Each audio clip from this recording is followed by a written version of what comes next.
मुंबई काँग्रेसचे अध्यक्ष सन्माननीय भाई जगतापजी, कार्यकारी अध्यक्ष चरण सिंग सापराजी, कम्युनिस्ट पक्षाचे नेते सचिन रेड्डी साहेब आणि सरचिटणीस अतुल बर्वेजी आणि मुंबई काँग्रेसचे पदाधिकारी आणि सर्व पत्रकार मित्र, आजच्या या पत्रकार परिषदेचे 2-3 विषय आहेत आणि अधिक विषय तुमच्याकडे जास्त आहेत. कोणतरी 2 ऑक्टोबरला या मुंबईमध्ये सर्व पक्ष आणि सर्व संविधानवादी संघटनांनी एक मोठा एल्गार केला, मोठा मोर्चा काढला, यात्रा काढली, संविधान बचाव भारत जोडो. आणि सर्व विरोधी पक्ष एकत्र आहोत, संविधानासाठी सगळ्यांनी एकत्र येऊन काही कृती कार्यक्रम करण्याचं ठरवलेला आहे.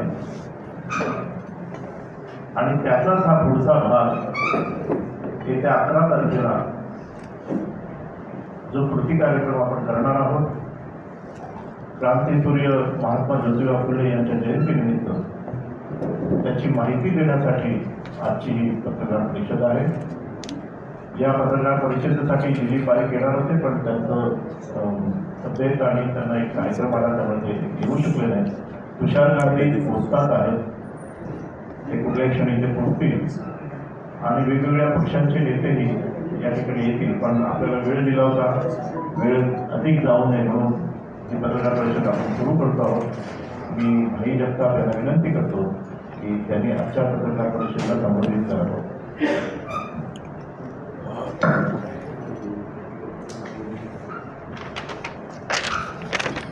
नमस्कार मित्रांनो, आजच्या या विशेष पत्रकार परिषदेमध्ये माझ्याबरोबर उपस्थित असलेले माझे सहकारी मुंबई काँग्रेसचे कार्याध्यक्ष आदरणीय चरण सापराजी,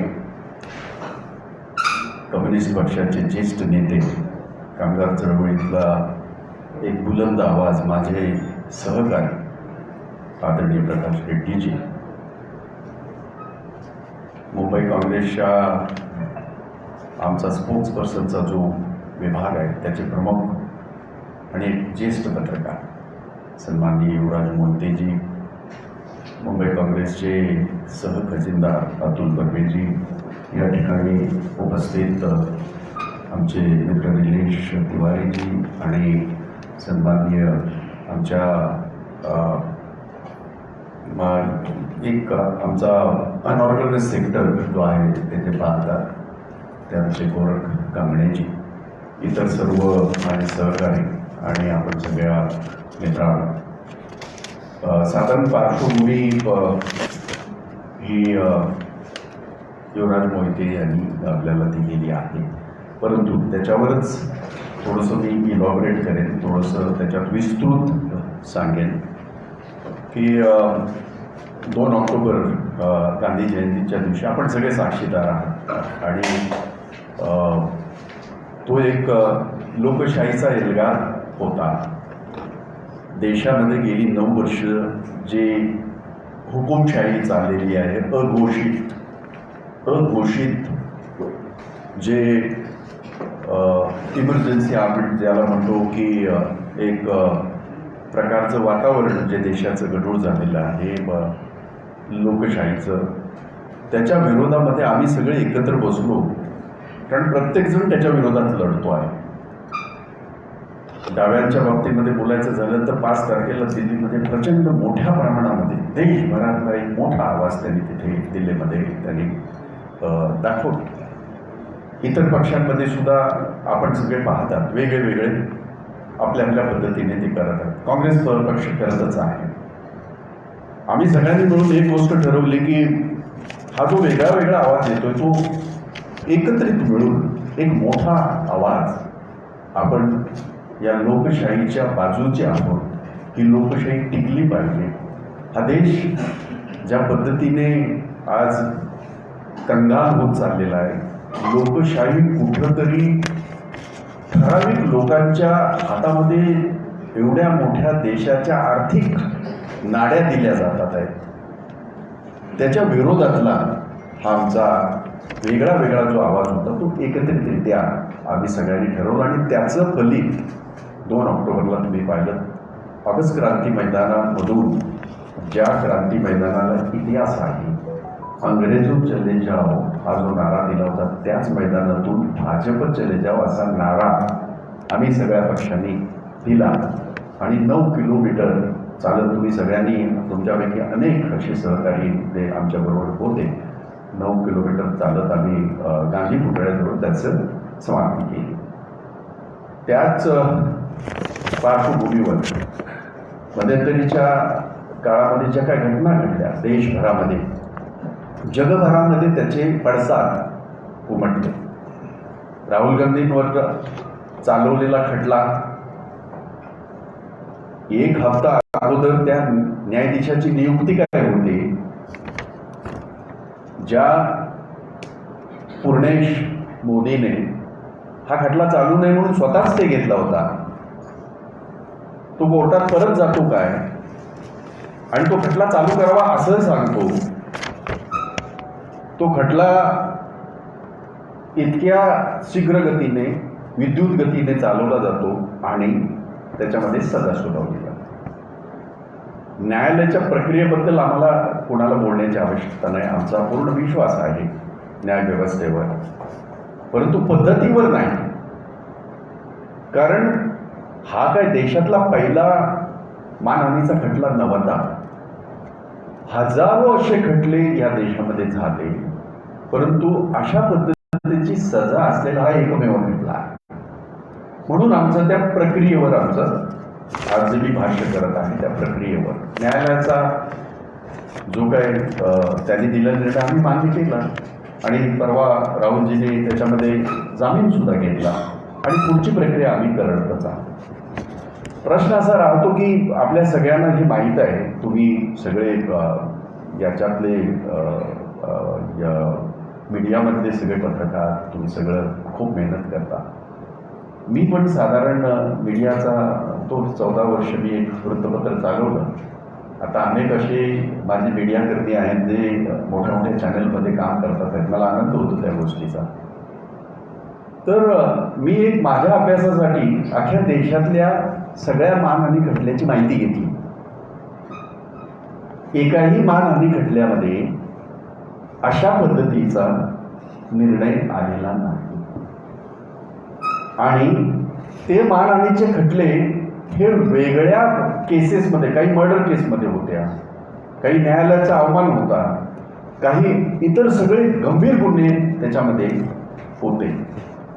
अशा प्रकारच्या खटल्यामध्ये ज्या पद्धतीने प्रोसेस अवलंबली गेली आणि काहीतरी ज्याला आम्ही म्हणतो नेहमी की ठरवून काहीतरी केल्यासारखं याच्यामध्ये दिसत आहे. Orchestrate, we call it as an orchestrated maybe a moment which we have seen, the whole country has seen. But as I said, we are ready to face the those various consequences, and that's the reason Rahul Gandhi has already adopted a bail from a Gujarat court, from the higher court. So we will face it. The fact remains की काय चाललंय हे सगळं असं, आणि राहुल गांधींचा तिथे खटल्यामध्ये निर्णय येतो आणि तात्काळ त्यांची लगेच त्यांची खासदारकी सुद्धा रद्द करण्यात येते. आणि सगळ्यात आश्चर्याची गोष्ट म्हणजे आतापर्यंतचा मला अनुभव जो आहे, मी पण 40 वर्ष राजकारणात आहे, एखादा आमदार हरला असेल, एखादा आमदाराचं जर काही किंवा खासदार हरला असेल तरी सुद्धा त्यांचं घर सोडण्यासाठी एक 5-6 महिन्याचा एक अवधी दिला जातो. हा काही नियम नाही किंवा हा काही कायदा नाही, परंतु काही परंपरा आहे. राहुल गांधींना 30 दिवसाची नोटीस देऊन त्यांना घरसुद्धा खाली करण्याचं जे काय सांगितलं त्याचंही मोठं आश्चर्य वाटतंय. आता पेच असा निर्माण झालाय. सुरतच्या न्यायालयाने वरच्या न्यायालयाने राहुल गांधींना जामीन देताना ते सेंटेन्स जे आहे, ती जी सजा आहे ती स्टे केली. आता आमचा प्रश्न असा राहणार आहे, ती स्टे झाली, मग आता राहुल गांधींचं निष्कासन रिवोक करा, साधी गोष्ट आहे. आम्ही न्यायालयाचं पाळलं, आता तुम्ही सुद्धा पाळा. ते कधी करणार? नरेंद्र मोदी सरकार, भाजप सरकार कधी करणार? हा आमचा प्रश्न राहणार आहे आणि तो आम्ही आपल्या माध्यमातून मी त्यांना विचारू इच्छितो. एवढंच नव्हे तर मग त्यांच्या बाकीच्याही सगळ्या त्यांचे प्रिव्हिलेजेस जे असतील ते सुद्धा काढ झाले पाहिजे, कारण तो आमचा घटनात्मक अधिकार आहे. या सगळ्या विषयांची ह्या मधल्या काळामध्ये घडलेल्या घडामोडी, त्याच्यानंतर देशभरातली आंदोलनं, मग दिल्लीतली डाव्यांची आंदोलनं असू द्यात किंवा इतर सगळ्या पक्षांची आंदोलनं असू द्या, आम्ही सगळ्यांनी परत एकदा आता निश्चय केलेला आहे की महाविकास आघाडी आणखीन इतर सगळे पक्ष, जवळजवळ 12-13 पक्ष त्या दिवशी सगळे आपण एकत्र होतो. अगदीच म्हणायचं झालं तर काँग्रेस, राष्ट्रवादी काँग्रेस, शिवसेना, जनता दल, कम्युनिस्ट, मार्क्सवादी, CPM, CPI, शेका पक्ष, CPI, ML, आणखीन Samajwadi, republican party of India, RPI, republican party, Shetkari Kamgar पक्ष, ह्या सगळ्या पक्षाचे प्रतिनिधी त्या दिवशी बैठकीला होते. आणि त्याच्यामध्ये आम्ही एक निग्रह केला, एक निर्णय घेतला. एक मशाल मोर्चा हा 11 तारखेला ज्या शाहू फुले आंबेडकरांचा महाराष्ट्र आहे, ज्यांनी या महाराष्ट्राला एक विचार दिला, या महाराष्ट्राच्या भूमीमधला, त्यांची 11 तारखेला महात्मा फुलेंची जयंती आहे. त्या दिवशी मच्छीमार कॉलनी, माहीम कॉजवे, तिथलं जे ग्राउंड आहे, तिथलं जे मला वाटतं ते उद्यान आहे, त्या उद्यानामधून आम्ही निघणार. आणि आम्ही पोलिसांना कळवलं आहे की आम्ही कॅडल रोडने मार्च करत आम्ही चैत्यभूमीला आम्ही या आमच्या आंदोलनाची समाप्ती करणार. हा पूर्णतः मशाल मोर्चा असेल. त्याची भूमिकाही अशी आहे, ही स्वातंत्र्यपूर्वीची मशाल आज परत एकदा आम्हाला हातात घ्यावी लागली, कारण देशामध्ये लोकशाही अस्तित्वात आहे की नाही, अघोषित जी हुकुमशाही, अघोषित जी इमर्जन्सी आम्ही पाहतोय, त्याच्या विरोधातला हा आवाज आहे. आणि त्या मशालीद्वारे आम्ही मुंबईची जनता, महाराष्ट्राची जनता आणि देशाच्या जनतेला आमचा हा राग त्यातून तो आम्ही व्यक्त करणार आहोत. आम्ही जेव्हा जमलो त्यावेळेला आम्ही सगळ्यांनी एक गोष्ट ठरवली, आणि तुम्हीही पाहिलं, गेली 2-2.5 वर्ष मी अध्यक्ष होऊन, चरण सापरा कार्याध्यक्ष होऊन 2-2.5 वर्ष झाले. सगळी आमची आंदोलनं जी आहेत ती अहिंसावादी सगळी आंदोलनं आहेत. रस्त्यावर केली आम्ही कसल्याही प्रकारचा, कुठल्याही सरकारी जागेचा किंवा सरकारी वाहनांचा किंवा सरकारी मालमत्तेचा कधीही आम्ही तोडफोड केलेली नाही. आणि आमचं ते भेद नाही आणि आमची ती भूमिका अजिबात नाही. अहिंसेच्या मार्गाने गांधीजींनी जो आम्हाला या देशाला ठरवून दिलेला मार्ग आहे, त्या मार्गाने आम्ही आमची ही मशाल यात्रा आम्ही काढणार आहोत. साधारण मी कार्यकर्त्यांना आमच्या 7 वाजताचा वेळ दिला आहे. 7:30पर्यंत आम्ही तिथून 7:30 पावणे 8ला आम्ही तिथून निघणार आणि कॅटल रोडनं चालत आम्ही ते 3-3.5 किलोमीटरचं अंतर आहे टोटल, आणि ते चालत आम्ही याच्यावर चैत्यभूमीला डॉक्टर बाबासाहेब आंबेडकरांना त्या ठिकाणी नमस्कार करून, त्यांना वंदन करून आम्ही ह्याची समाप्ती करणार आहोत. तर आजचा विषय हा एवढाच मर्यादित आहे. पण त्याबरोबर मला एक गोष्ट आणखीन सांगायची आहे आपल्या सगळ्यांना, जे महाराष्ट्रामध्ये कधी घडलं नव्हतं. म्हणजे पूर्वी 5 वर्ष सुद्धा भाजपचं सरकार होतं, इतक्या घटना महाराष्ट्रामध्ये घडल्या नव्हत्या दुर्दैवाने. अलीकडे ह्या वर्षभरामध्ये ज्या घटना, मुंबईचं पोलीस स्कॉटलँड यार्डनंतर मुंबई पोलिसाचं नाव घेतलं, जातं असं म्हटलं नाही. मी पोलिसाचा मुलगा आहे, मला त्याचा फार सारा अभिमान आहे. माझ्या वडिलांना एक राष्ट्रपती पदक आहे, मी त्यांचा मुलगा आहे. परंतु मला दुर्दैवाने सांगावंसं वाटतं, एक आमदाराच्या सगळं अराजकताच माझे. त्यामुळे तो कायदा आणि सुव्यवस्थाचं जे मी म्हणतोय की अशा पद्धतीने तुमचा प्रश्न एक येईल, त्याच्यात अगोदरच उत्तर देऊन टाकतो. तो काल आलेला होता म्हणून ही संधी घेतोय. या राज्यामध्ये जे ठाण्यामध्ये घडतंय, जे मुंबईमध्ये घडतंय, मुंबईच्या अनेक भागामध्ये घडतंय, दंगली घडवून आणल्या जातात आहे. हे सगळं अराजकता माझ्या छत्रपतींच्या महाराष्ट्रामध्ये नव्हती. दंगली झाल्या नाहीत असं मी अजिबात म्हणणार नाही, परंतु त्यांचे वेगळे संदर्भ होते. हे संदर्भ अजिबात नव्हते. ज्या पद्धतीने मिरवणुका आणि त्याचं पर्यावसन काही वादामध्ये आणि काही दंगलीमध्ये घडतंय, हे कधी महाराष्ट्रामध्ये झालं नव्हतं. आणि म्हणून काल मला एक प्रश्न विचारला आपल्यापैकी लोकांनी की अयोध्येला मुख्यमंत्री चाललेले आहे.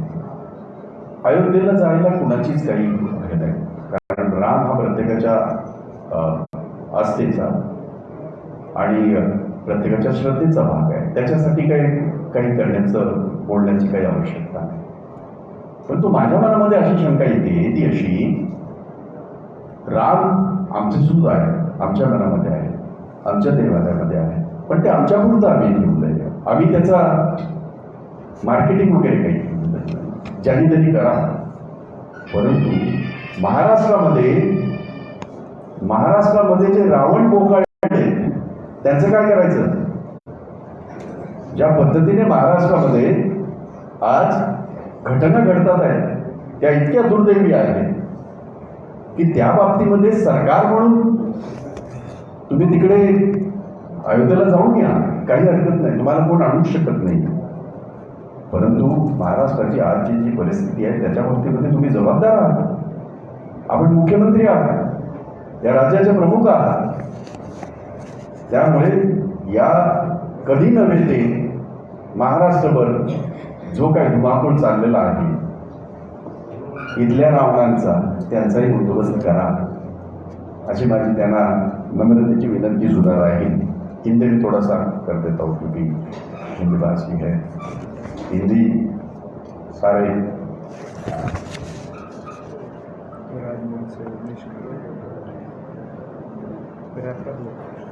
अच्छा रॅपर लोगों ने अच्छा अच्छा मी ते वाचतोच शेवटी. कारण अलीकडे काय ह्या सगळ्या गोष्टी फार चांगल्या, काय डोंगर काय झाडी असं काहीतरी आहे. तुम्हीच दाखवलं नहीं, हिंदी वाचतो, हिंदी में पहले बात करूँ.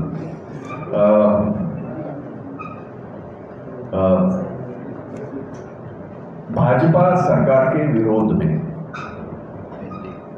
सारी पार्टियां, महाविकास आघाड़ी जिसमें कांग्रेस, राष्ट्रवादी, शिवसेना और समाजवादी, ये सारे जो हैं, उसके साथ साथ हमने 2 अक्टूबर को जो एक आंदोलन किया था ऑगस्ट क्रांति मैदान से, आप सारे थे और आपने देखा 9 किलोमीटर का एक हमने पैदल एक मार्च, लॉन्ग मार्च हमने किया था. और महात्मा जी का जो पुतला है हमारे मंत्रालय के बाजू में, उसमें हमने समापन किया था. इसमें तकरीबन 22 से 25 हज़ार लोग शरीक हुए थे. ये पुलिस का आंकड़ा है, ये मेरा नहीं, ये पुलिस का आंकड़ा है. और शांति से जिस तरह उसी मैदान से अंग्रेजों चले जाओ ये 9 अगस्त को नारा दिया गया था, उसी तरह हम सारे लोगों ने भाजपा चले जाओ का नारा देके हम लोगों ने वो लॉन्ग मार्च निकाला था और उसका समापन महात्मा गांधी के पुतले के यहाँ किया. उसके बाद बहुत सारी घटनाएं इस देश में घटी हैं और वो बहुत ही असंवैधानिक पद्धति से हमारे सामने आई है, लोगों के सामने। किसी भी कोर्ट के फैसले के ऊपर मैं टीका टिप्पणी नहीं करूंगा क्योंकि हमने मांग लिया। राहुल गांधी का जिस तरह से जो वो केस चलाई गई, मैं चलाई गई कह रहा हूं कि सूरत के जिस कोर्ट ने ये निर्णय दिया, वहां के जो जज साहब थे उनकी नियुक्ति 1 हफ्ते पहले हुई थी और जिन्होंने राहुल गांधी जी के 13 अप्रैल के वक्तव्य से आहत होके पूर्णेश मोदी जी ने जो दावा दाखिल किया था वो स्वयं उन्होंने स्टे किया था हाईकोर्ट में जाके। और जब राहुल गांधी जी ने देश के सदन में देश का जो पवित्र मंदिर है लोकसभा में, खास करके अदानी के सारे काले कर्म लोगों के सामने उजागर किया आंकड़ों के साथ, तब ये खटला चलता है, मानहानि का खटला चलता है और उसके ऊपर राहुल गांधी को सजा होती है 2 साल की। उसका भी हमने कोई ये नहीं किया है कि ठीक है कोर्ट ने किया है, उसके खिलाफ हमने परसों राहुल गांधी खुद ऊपरी अदालत में हम लोग गए उसी सूरत में और वो सजा जो थी वो स्टे की गई और उनको जमानत दी गई। तो हम किसी कोर्ट के फैसले के खिलाफ बात नहीं कर रहे, हम वो प्रोसेस के खिलाफ बात कर रहे हैं। मैं ये कह रहा हूं कि ये सारी घटनाएं देखते हुए ये नजर आता है कि ये सारा ऑर्केस्ट्रेटेड है, it is design, it is plan. दुर्भाग्य इस देश का ये है कि जो पूर्णेश मोदी ये घटना ओबीसी का करके, वो खुद ओबीसी नहीं है, देश का भगोड़ा, दूसरा एक मोदी, तीसरा भी है ललित मोदी जो देश को 3,500 करोड़ की चपत लगा के भाग गया है और ऐश कर रहा है, ये भी ओबीसी नहीं है। दूसरा और एक मोदी है नीरव मोदी, तो 7,500 करोड़ का चपत लगा के भाग गया, ऐश कर रहा है बंगलुरु में जाके। वहां बाकी तो बहुत सारे चौकसी है और माल्या है, ये सब है। इनके खिलाफ भी हमने उस वक्त भी बात की थी कि इनके ये जो है पासपोर्ट जब्त किए जाए, किसी के भी नहीं किए गए, किसी के भी नहीं किए गए। इसलिए हमने अदानी की पहले इसमें मांग की थी उनका पासपोर्ट जब्त किया जाए। तो ये ऑर्केस्ट्रेट इसलिए लगता है, ये प्लान इसलिए लगता है कि ये सारा एक उनका प्रयास था भाजपा सरकार का, केंद्र सरकार का और भाजपा के सारे नेताओं का कि इसको थोड़ा ओबीसी की हवा दे तो ये सारा मामला है जो ठंडा हो जाए। नहीं होगा। इस देश के लोग जान चुके हैं, ये देश के लोग लूट चुके हैं, बर्बाद हो चुके हैं, ये देश बर्बादी के कगार पे है। अभी देश का कोई भी नागरिक इस तरह से झूठे जुमलों में नहीं फंसेगा। इसके पहले बहुत फंसाया आपने, 9 साल से आप फंसा रहे हैं, लगातार फंसा रहे हैं। और मैंने पहले प्रधानमंत्री देखे इस तरह के आजादी के बाद जो खुद के लिए 850 करोड़ रुपए का हवाई जहाज खरीदते हैं, लेकिन जहां तूफान आए, जहां देश का किसान उनके घर के बाजू में दिल्ली में 370 दिन बैठा था, 700 लोगों ने शहादत दी, उनका नाम तक जिक्र तक हमारे देश के प्रधानमंत्री जी ने नहीं किया। ये कभी भी नहीं हुआ इस देश में। तो ये इनके खिलाफ देश की जनता अब इकट्ठा हो चुकी है और ये सारे जो 11-12 हमारे जो पार्टी है वो सारे मिलके हम लोग उनके खिलाफ 11 तारीख महात्मा ज्योतिबा फुले जी की जयंती है, आप जानते भी है, और फूले शाहू अम्बेडकर का महाराष्ट्र करके हम फकर के साथ कहते हैं। दुर्भाग्य से यहाँ रावण ज़्यादा अभी फुदक रहे हैं, पर महाराष्ट्र की धरती ये बर्दाश्त नहीं करेगी, ये मैं यकीन के साथ कहता हूँ। ये उसका नतीजा है। आज हर जगह आंदोलन शुरू है, हर पार्टी का जो लोकतंत्र को जानती है, बचाना चाहती है, लोकतंत्र इस देश में और हमारा संविधान जीवित रहे, ये सोच के जो सारे लोग आंदोलन कर रहे हैं। बट हम सारे मिलकर एक बड़ा आंदोलन जैसे हमने 2 अक्टूबर को किया, 11 तारीख को हम कर रहे हैं। और उसकी शुरुआत हम लोग माहिम कॉजवे में जो फिशरमैन कॉलोनी है, वहाँ उद्यान है, गार्डन है, वहाँ से हम लोग करेंगे। और कैटल रोड से चलते चलते 3.5 किलोमीटर का वो रास्ता है और चैत्य भूमि पे हम उसका समापन करेंगे। और ये इसके साथ मशाल के साथ हम लोग ये मशाल यात्रा शाम को 7 बजे का मेरे कार्यकर्ता को टाइम दिया, लेकिन मैं आपको बताना चाहता हूँ 7:30 पौने 8 बजे 7:30 बजे हम वहाँ से निकलेंगे। तो ये आज का विषय था, उसके लिए मैंने आप सबको यहाँ बुलाया था। बोलू 1 मिनट ज़रा हमारे रेड्डी साहब भी आपसे गुफ्तगू करना चाहते, बात करना चाहते, तुमच्याजवळ बोलू इच्छितात. पत्रकार बंधू आणि भगिनी, मी भाई जगताप यांनी सविस्तर या ठिकाणी जो महात्मा फुले यांच्या जयंतीनिमित्त मुंबई शहरात मशाल मोर्चा निघतोय त्याची भूमिका काय आहे हे आपल्या पुढे सविस्तर सांगितलेलं आहे. मी फक्त दोन तीन मुद्दे आपल्यासमोर मांडतो आहे.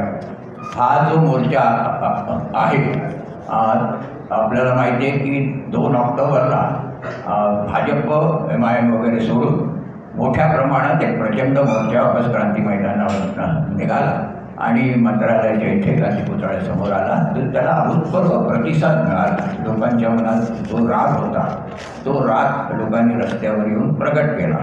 परंतु ही प्रक्रिया चालू आहे आणि म्हणून 11 तारखेला महात्मा फुले जयंतीनिमित्ताने हा मोर्चा ठरलेला आहे.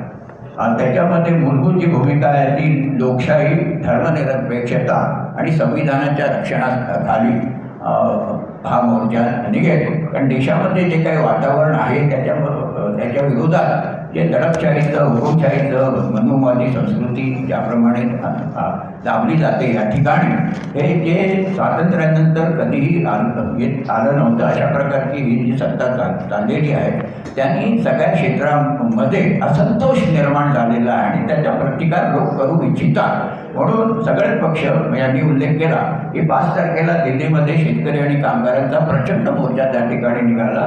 रामलीला मैदान हे भरून गेलं होतं. भारतीय कम्युनिस्ट पक्षातर्फे 14 डॉक्टर बाबासाहेब आंबेडकर यांच्या जयंती त्या दिवशी 14 एप्रिलपासून 14 मे 1 महिना सबंध देशभर भाजप हटाव देश बचाव या मुद्द्यावर त्या ठिकाणी आंदोलन होणार आहे. सबंध भारतभर गावागावामध्ये, शहराशहरामध्ये आंदोलन होणार आहे. पण प्रश्न असा आहे की एकट्याने आंदोलन करून हा प्रश्न सुटणार नाही.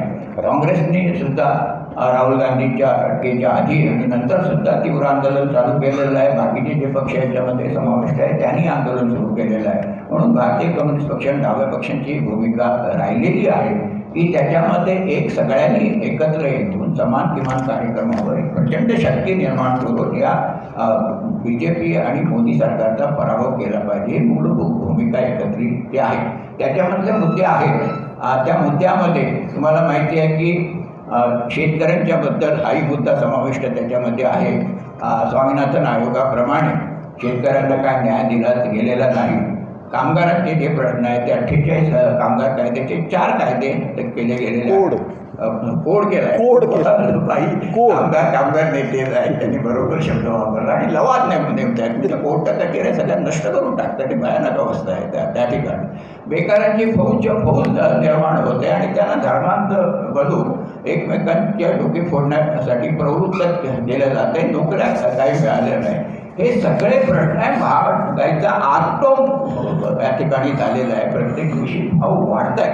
त्यामुळे एकत्र येऊन या सरकारचा पराभव करणं ही काळाची गरज आहे. देश वाचवण्यासाठी भारतीय कम्युनिस्ट पक्ष आणि बाकी सगळे पक्ष एकत्र झालेले आहेत आणि ह्या मोर्चामध्ये त्याच्यामध्ये त्याला एक चांगला प्रतिसाद मिळेल. पण तो एक म्हणजे शेवटचा किंवा पहिली लढाई नाही आहे. ही प्रक्रिया चालू राहील आणि 2024 पर्यंत या प्रक्रियेमध्ये भर पडून या सरकारचा दहशतवादाचा, धर्मांधतेचा जे सरकार संविधान पायदळी तुडवत आहे त्याचा पराभव केल्याशिवाय आम्ही राहणार नाही, इतकाच विश्वास मी बाळगून माझे 2 शब्द संपवतो. एक आणखीन एक घटना जी आपल्या सगळ्यांना नजरेस आणून द्यायची आहे. राज मुंगसे आणि उमेश खाडे या 2 मुलांनी एक रॅप बनवलं. रॅपर आहे ते. आणि त्यांनी चोर आले 50 खोकी घेऊन असं एक रॅप गाणं त्यांनी तयार केलं. त्यांची अटक झाली, त्यांना अटक करण्यात आली. मी ह्या शक्तींचा तीव्र शब्दामध्ये निषेध करतो. सांस्कृतिक वसा, सांस्कृतिक पूर्णता पार्श्वभूमी असलेला हा महाराष्ट्र, या महाराष्ट्रामध्ये असं नव्हतं घडलं कधी. आणि म्हणूनच मी मगाशी म्हणालो, रामाचं दर्शन घेत असताना हे जे रावण बोकाळले महाराष्ट्रामध्ये त्यांचा पहिला बंदोबस्त करा. मी या तीव्र शब्दामध्ये आम्ही या गोष्टीचा निषेध करतोय. ते काय कुठल्या पक्षाचे नाहीत ना, सर्वसामान्याचं रॅप अलीकडे कॉमन झालंय. बसल्या बसल्या कोण काहीतरी बोलतं. त्यामुळे त्याचं या लोकांना जे काय टोचतंय बोचतंय सत्य बोलल्यावर, आणि सत्य हे असं अणकुचीदारच असतं. ते खोटं बोलणाऱ्यांना बोचतंच, पाप करणाऱ्यांना ते बोचतंच. आणि म्हणून ह्याही गोष्टीचा मी या ठिकाणी निषेध करतो. Now the ball is in your court. एक पहिले आप बोल लीजिए. आशिष देशमुखांनी आरोप केलेला आहे की महाराज पक्षातून बाहेर काढण्यासाठी षडयंत्र केली जात होती आणि आज आपण त्यांना त्यांचा हेतू साध्य करतात. काँग्रेसच्या इतर नेत्यांनी आरोप त्यांनाच विचारा, मला माहिती नाही. बाई तुम्ही रॅपरचा मुद्दा उपस्थित केलाय. त्यांनी रॅप जरी केला असेल पण पोलिसांकडून का अटक केली जाते तुम्ही आता सांगितलं की माझाही प्रश्न तोच आहे. आणि तुम्ही जितकं इनोसंटली विचारताय म्हणजे अजाणतेपणे आपण, हा साधा प्रश्न आहे हो. माझ्याही मनामध्ये प्रश्न आला की त्याने एखादी कविता केली. काल महानोर यांचा जीवनगौरव पुरस्कार झाला. त्यांनी काय त्या कविता त्यांच्या त्या, आणि आम्ही सगळेच होतो तिथे, सगळ्या पक्षाचे होतोय. सत्तेचा माज एवढा डोक्यात आहे की आम्ही काही करून हा आवाज दाबू शकतो, असा जो काय ह्यांना फाजील आत्मविश्वास तयार झाला, त्याच्याच विरोधामध्ये ही लढाई आमची आहे. तुम्ही जे म्हणताय तसाच माझा अगदी इनोसंट प्रश्न तसाच राहील.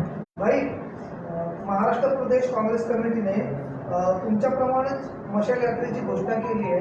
ते तुमच्यासोबत सामील होणार आहेत की त्यांचं?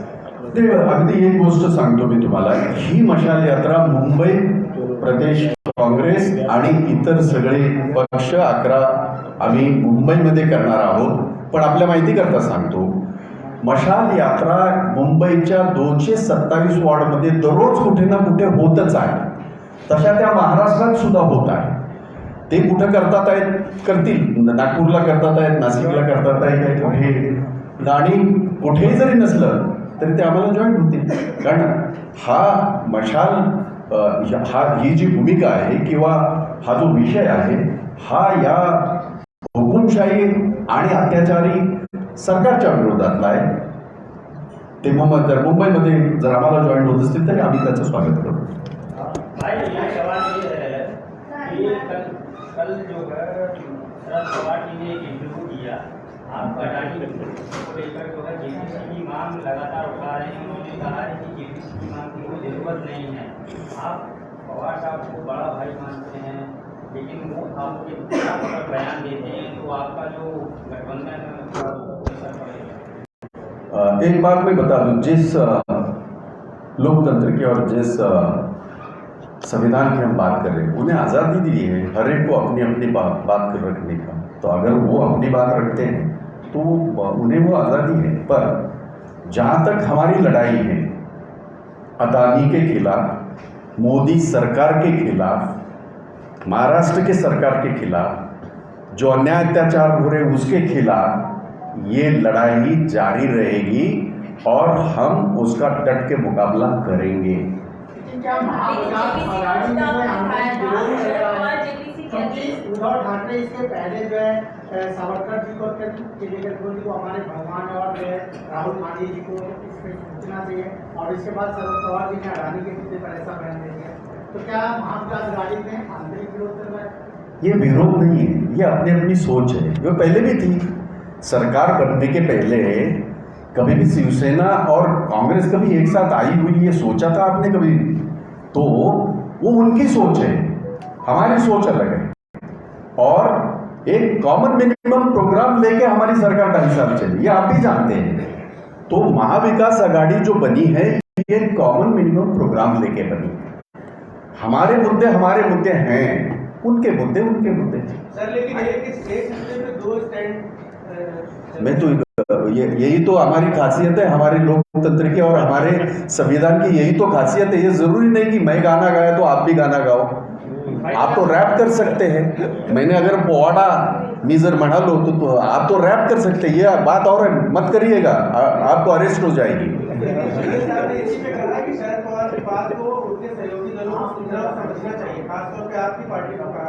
नहीं, मुझे वो पता नहीं है। देखिए, पवार साहब बहुत बड़े नेता हैं, वो अपनी अपनी बात रखे। मैं कांग्रेस हूँ, मुंबई का अध्यक्ष हूँ, मैं तिरंगे का, राहुल गांधी जी के तिरंगे का सिपाही। हमारा मुद्दा स्पष्ट है। मोदानी क्या है, ये सवाल उठते जाएगा। ये सवाल तब तक उठेगा जब तक जेपीसी की निर्मिति नहीं होती। ये सवाल तब तक उठेगा जैसे मैंने अभी 850 करोड़ का उड़न खटोला जो देश के प्रधानमंत्री जी ने, और वो तो हमेशा कहते हैं मैं तो फकीर हूँ, झोला उठा के चला जाऊंगा। अब ये फकीर जी को 850 करोड़ का बात कुछ हजम नहीं होती, पर खैर ये उनका प्रॉब्लम है।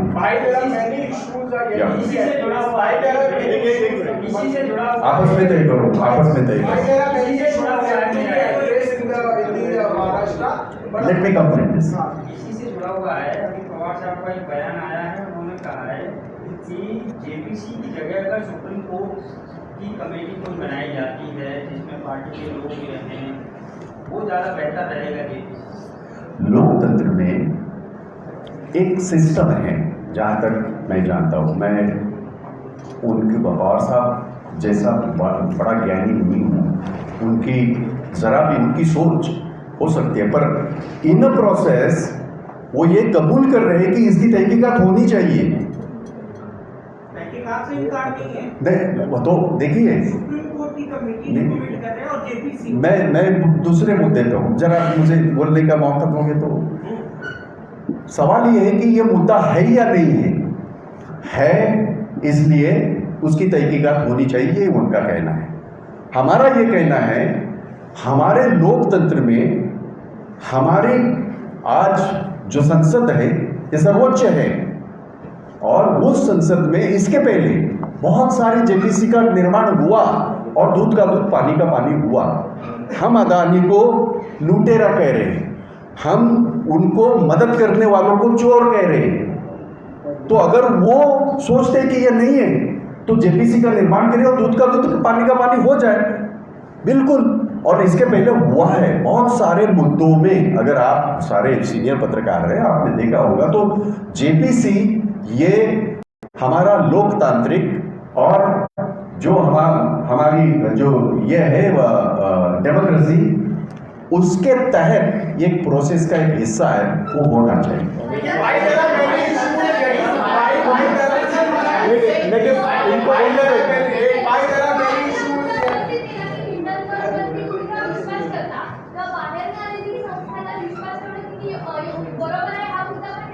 काय पुढे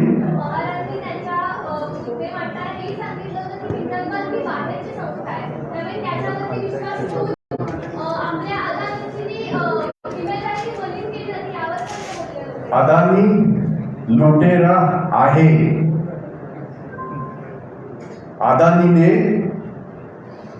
तुमच्या माझ्या LICचे 44,000 कोटी लुटले. अदानीने SBIचे पैसे वापरलेत. हा अधिकार अदानीला कोणी दिला? आणि अदानीबद्दल पोळका असणाऱ्यांना माझा प्रश्न आहे, JPC होऊन जाऊ द्या, त्याच्यात सगळं क्लिअर होईल. आम्ही जर चुकीचं बोलत असो आम्ही माफी मागू. JPC पासून पळता का? काय गरज आहे? आणि म्हणून अदानी आणि मध्यंतरी दुर्दैव आहे या देशाचं, 140 कोटीचा देश आहे, एक वाक्य वापरलं गेलं आणि ते भाजपच्या नेत्यांकडनं वापरलं गेलं, जे चोराचा आणि लुटेऱ्याचा साथ देतात आहे, की अदानी के ऊपर हमला मतलब देश पे हमला. कौन है अदानी? देश है? जरा भी नहीं है. एक चोर, एक लुटेरा जिसने इस देश के 140 करोड़ जनता का पैसा लूटा है, वो देश थोड़ी है, जरा भी देश नहीं. देश आप, मैं और 140 करोड़ जनता, ये देश है, अदानी देश नहीं है. और इसलिए मैंने वो शुरुआत में कहा कि उन्होंने तहकीकात होनी चाहिए, ये तो मान गए, तो कुछ तो काला है. हम तो कह रहे हैं पूरी दाल काली है, तो उसके लिए JPC मांग रहे हैं. अगर दाल में कुछ काला है वो भी नजर आएगा, पूरी दाल काली है वो भी नजर आएगी. 20,000 करोड़ आए कहां से? अदानी जी के खोका कंपनी में जो 20,000 करोड़ रुपया गया वो किसका है? हिम्मत दिखाए कोई. भाई शरद पवार जी का तर्क है अंकड़ी का और बहुमत का, उसकी हम बात करें कि अगर JPC बन भी जाती है तो बहुमत बीजेपी का होगा और ऐसे में निष्कर्ष निकालेंगे निष्पक्ष. नहीं, ऐसा नहीं होगा. तो सुप्रीम कोर्ट की कमिटी विश्वास रखने में क्या? जी नहीं, ऐसा नहीं होता. मैं बता दूं, अभी तक जितनी भी JPC बनी तब कांग्रेस का एब्सोल्यूट मेजॉरिटी, कोई मसला नहीं है. पर जो आयुध है जो इसके पहले भी इस्तेमाल हुआ और उसमें ऐसा नहीं हुआ कि क्लीन चिट मिली, ऐसा नहीं हुआ, उसकी पूरी डिटेल तहकीकात हुई. तो तहकीकात से क्यों डरते हैं? और आपको, आपके बात को मैं लेके चलता हूँ. पवार साहब ने जो कहा एक तरह से सहमत है. देखिए वो देखिए, उन्होंने क्लीन चिट नहीं दी, बस हमारे लिए वो काफी है. ये कॉमन मिनिमम प्रोग्राम है. सर मदद तो शरद पवार ने बहुत महत्वपूर्ण बात कही कि एक जमाने में जब हम आरोप लगाते थे तो टाटा बिरला पे आरोप लगाते थे, आज अडानी अंबानी पर लगा. अल्टीमेटली से नुकसान देश की अर्थव्यवस्था का होता है. जिन्होंने उनमें पैसे लगाए उनका नुकसान होता है. तो किसी विदेशी कंपनी के आरोप लगाने के बाद हमको इस तरीके से आक्रमण नहीं करना चाहिए उद्योगपतियों पे. अच्छा काम नहीं करना. आप उन्हीं से पूछिए, बिकॉज मैं इतना ज्ञानी नहीं हूँ, मेरा इतना ज्ञान नहीं है. पर मेरा ज्ञान इतना जरूर है कि इसके पहले देश के इतिहास में LIC के पैसे नहीं वापरे गए. इसके पहले देश के इतिहास में SBI के पैसे नहीं निकाले गए. इसके पहले अपने साथ अदानी को लेके ऑस्ट्रेलिया में उसी जगह से SBI के चेयरमैन से बात करके पैसे कोयले के कान खरीदी करने के लिए, ऐसा इस देश में इससे पहले नहीं हुआ. हम उसकी तहकीकात चाहते हैं. आप जरा अदानी ज्यादा ही कर रहे हैं. मैं इस चीज को मैं खत्म करना चाहता हूं. हमारी मांग है JPC हो, दूध का दूध पानी का पानी हो, ऐसे ही मैं ये बुलाऊंगा. और अगर उसमें वो साफ सुथरे अगर निकलते हैं हम माफी मांगेंगे. Why there are many issues yet to be solved in Maharashtra, but yesterday more than 10,000 Shiv Sena workers went to the Ayodhya as well, and CM is also going. So what is your stand on where this money is going? Where is my stand? My question is like you only. This government, if you remember, was formulated when they went for the picnic in Guwahati. You guys have shown, everybody has shown, the whole world has seen. And now, again they are going to Ayodhya. I have no objection if they are going to Ayodhya to have a darshan, Ram darshan and everything. Every citizen of this country has a right to go to Ayodhya and have a Ram darshan. But at the same time, I have two questions. Who is going to fund these 10,000 people? Whose money is this? That need to understand. That we wanted to know. Government doesn't mean a owner, a Maharaja, like हमारे देश के प्रधानमंत्री कर रहे हैं. तो I have a question: who is taking that hit? Who is spending that money? That is one.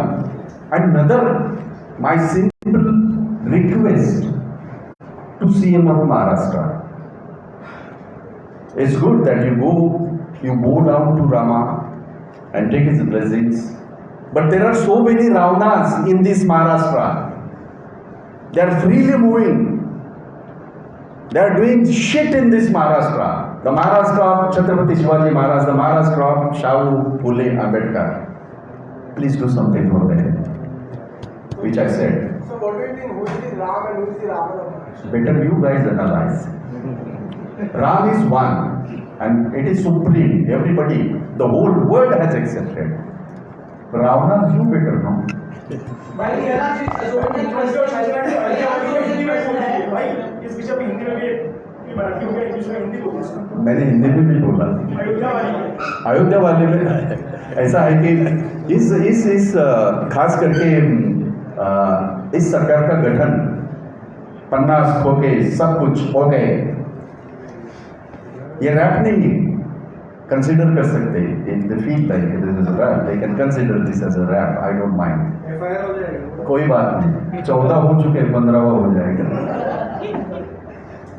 कोनो चिंता नहीं. देश की रक्षा के लिए, देश के ये जो हमारा जमहूरियत है, हमारा लोकतंत्र है, हमारा ये जो है संविधान, इसको बचाने के लिए बहुत सारे केसेस होंगे. कोई उसका कोई मुद्दा नहीं, मसला नहीं है. पर अयोध्या में राज्य के मुख्यमंत्री और 10,000 लोग जा रहे हैं. राम जी ये व्यक्तिगत श्रद्धा का विषय है और मेरे मन में भी राम जी हैं. हम भी ये करते हैं. रामनवमी में हमने भी सारे मुंबई में बहुत सारे प्रोग्राम किए. आपने नहीं दिखाए, वो छोड़ दो. हमने किए क्योंकि ये आज नहीं किए, इन सालों से करते आए हैं. तो हमारा ये कहना है कि राम जी ये किसी की प्राइवेट लिमिटेड प्रॉपर्टी नहीं, ये सबके आस्था का विषय है, श्रद्धा का विषय है. वो चाहे भले. बट ये 10,000 लोगों का खर्चा कौन को उठा रहा है? क्योंकि राज्य के मुखिया जा रहे हैं, उनके साथ इतने लोग जाए तो उसका खर्चा कौन उठा रहा है? ये मेरा सवाल है. नंबर 2, आप राम जी का दर्शन ले लीजिए, वहाँ आप बिल्कुल नतमस्तक हो जाइए.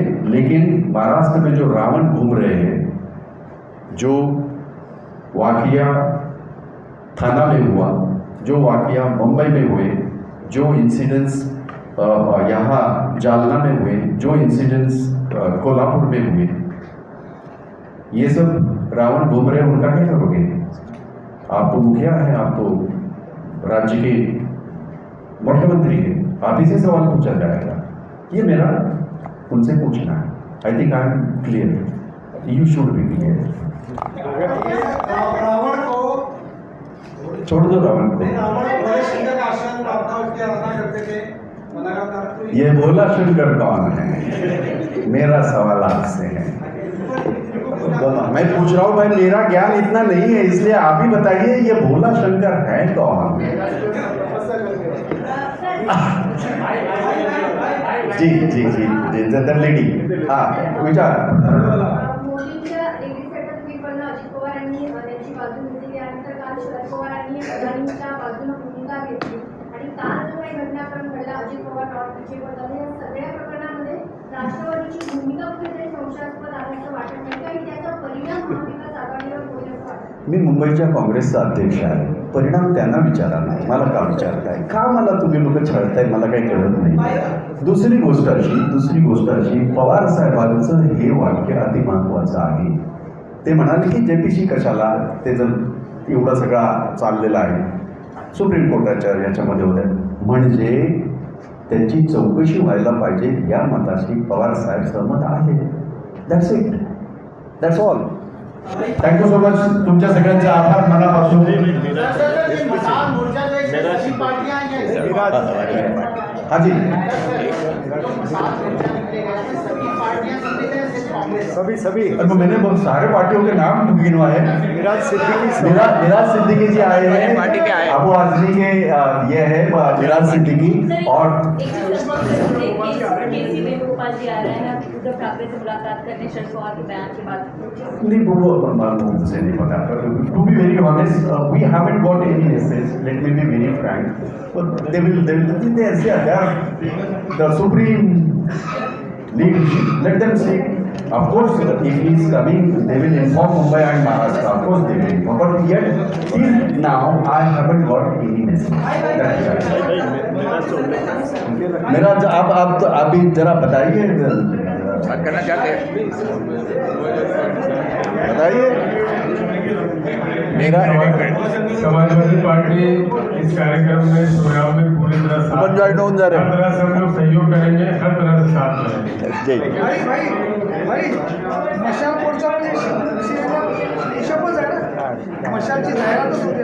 असं आहे की आता तुम्ही कुठल्या दृष्टीने बघाल ते बघा. आता चष्मेवर ते अवलंबून आहे. विसरलात का या महात्मा ज्योतिबा फुलेने शेतकऱ्यांसाठी, कष्टकऱ्यांसाठी, महिलांसाठी जे आसूड जे उगरले, आसूड जे ओढले आणि ह्या देशाच्या स्वातंत्र्यापूर्वी सुद्धा जी मशाल स्वातंत्र्याची जी मशाल ही ती मशाल.